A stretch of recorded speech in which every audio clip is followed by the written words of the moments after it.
ஜோதிடம்ங்கிறது ஒன்று இருக்குது. It's a science, அது ஒரு மேத்தமேட்டிக்ஸ். அந்த ஜோதிடத்தோட அறிவியலோட பின்னி பிணைஞ்சது நம்மளோட வாழ்க்கை.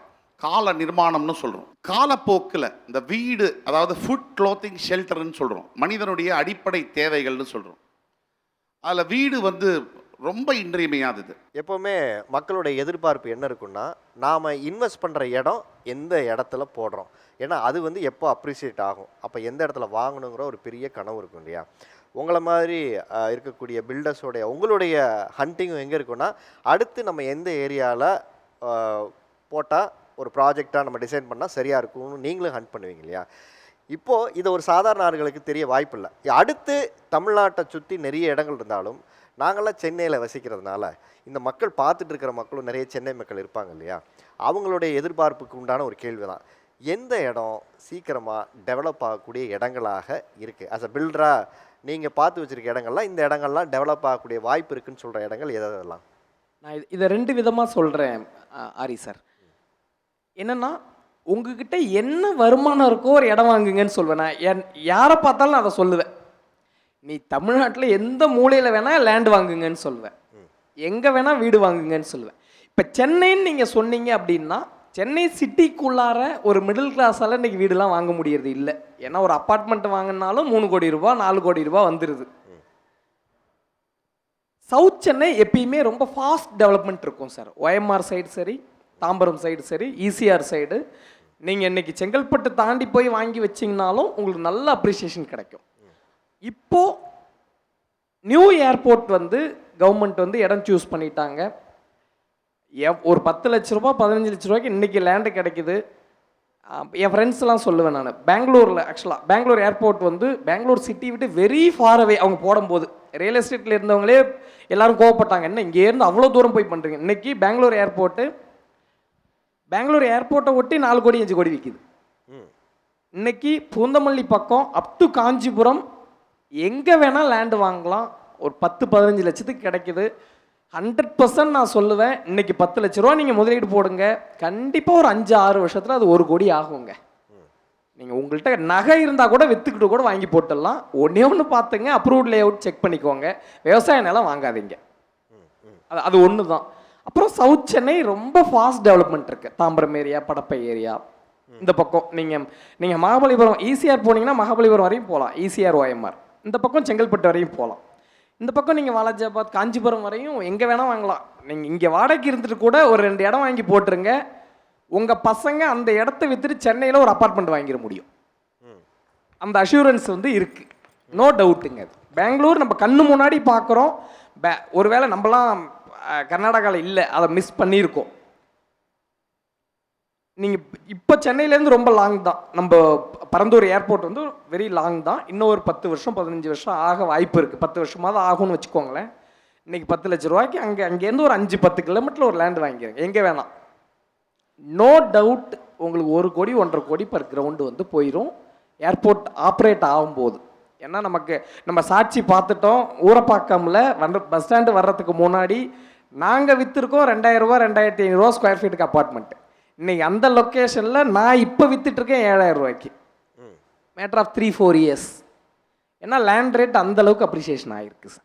இவங்க ராசி வந்து எந்தெந்த கட்டங்கள்லாம் இந்த வருஷம் வீடு வாங்குறதுக்கு வாய்ப்பு இருக்குது சார்? இந்த வீடு வாங்குறது அப்படிங்கிறது பல பேர் 2 தரப்பும் நல்லா பேசினவங்களாம் இருக்காங்க. ரொம்ப சில பேர் பேசுகிற போதெல்லாம் ரொம்ப எமோஷ்னலாக கூட இருந்தது.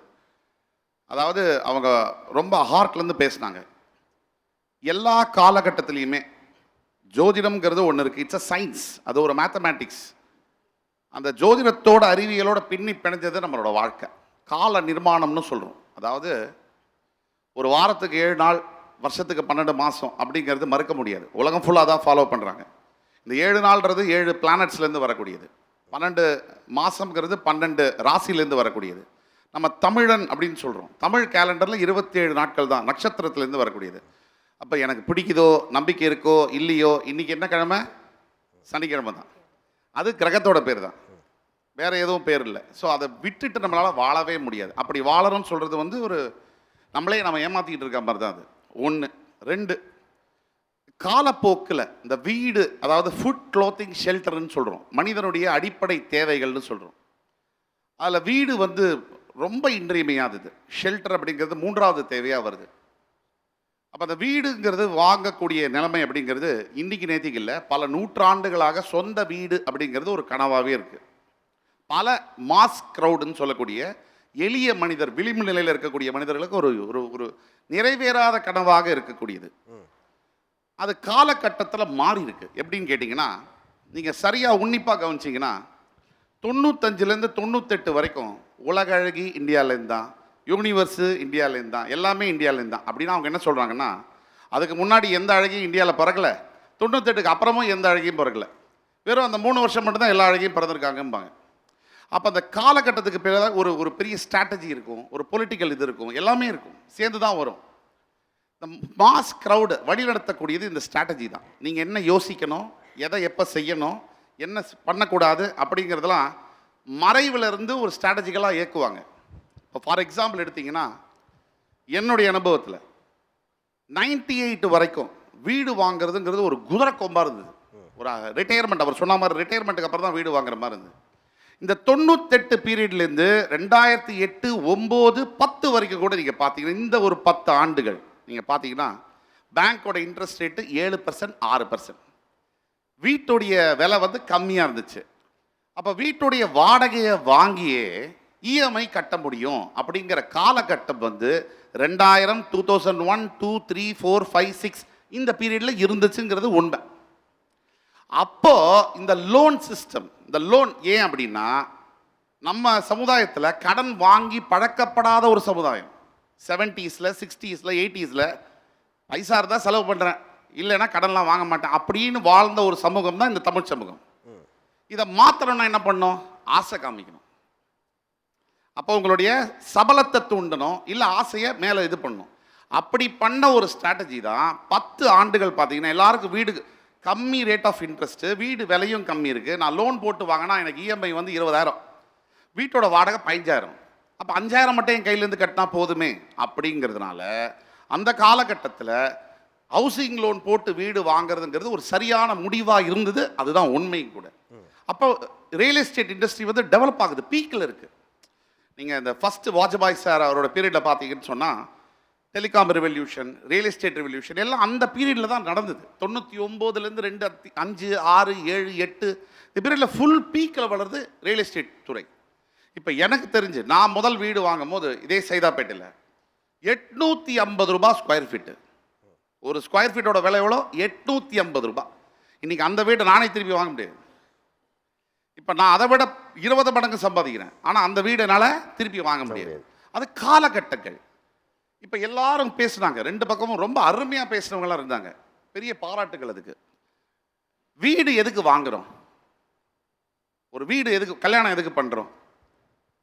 சந்தோஷமா இருக்கணும், நிம்மதி இருக்கணும், வெல்பீயிங்னு சொல்லுவாங்க இங்கிலீஷில் ஒரு வார்த்தை. அது கீழே தான் எல்லாமே அடங்கும். அதுக்காக தான் இவ்வளவு சம்பாதிக்கிறது, இவ்வளோ உழைக்கிறது. அந்த வீட்டுக்கு போனால் நிம்மதி, சந்தோஷம், அதுக்காக தான் வாங்குறோம். ஆனால் என்ன நடக்குதுன்னா, வீட்டை வாங்கிட்டு நிம்மதியை தொலைச்சிடுறாங்க. அதான் உண்மை. இந்த வீட்டை வாங்கிட்டு நிம்மதியை தொலைச்ச உடனே, தொலைச்ச நிம்மதியை தேடுறதுக்கு முதல்ல எதுக்கு இந்த வீடுன்றது, வீடோடைய பர்பஸே போயிடுது. இது இந்த காலகட்டங்கள் 2011க்கு பிறகு. நீங்கள் இப்போ ஒரு சென்னை சிட்டிக்குள்ளே அப்பார்ட்மெண்ட்டு நீங்கள் வாங்குறீங்கன்னா, அப்பார்ட்மெண்ட் வந்து டிப்ரிஷியேட்டிங் வேல்யூன்னு சொல்லுவாங்க. நீங்கள் எந்த ஏரியாவில் அப்பார்ட்மெண்ட் வாங்கினாலும் சரி, சேச்சுரேட்டட் மார்க்கெட்டுன்னு ஒன்று இருக்குது. ஒரு 93, 2களில் கிரெடிட் கார்டு வந்து உச்சக்கட்ட சேலை வந்து அடைஞ்சிது. அது காலப்போக்கில் பார்த்தீங்கன்னா அப்படியே சேச்சுரேட்டட் மார்க்கெட்டுன்னு சொல்லுவாங்க. இப்போ அது பேசப்படலை. அதை மாதிரி வீட்டு ரியல் எஸ்டேட் துறை இப்போ வந்து அப்பார்ட்மெண்ட் விற்கிறாங்க. யார் வாங்குறாங்க? சென்னையில் விற்க நிறைய அப்பார்ட்மெண்ட் யார் வாங்குறாங்க?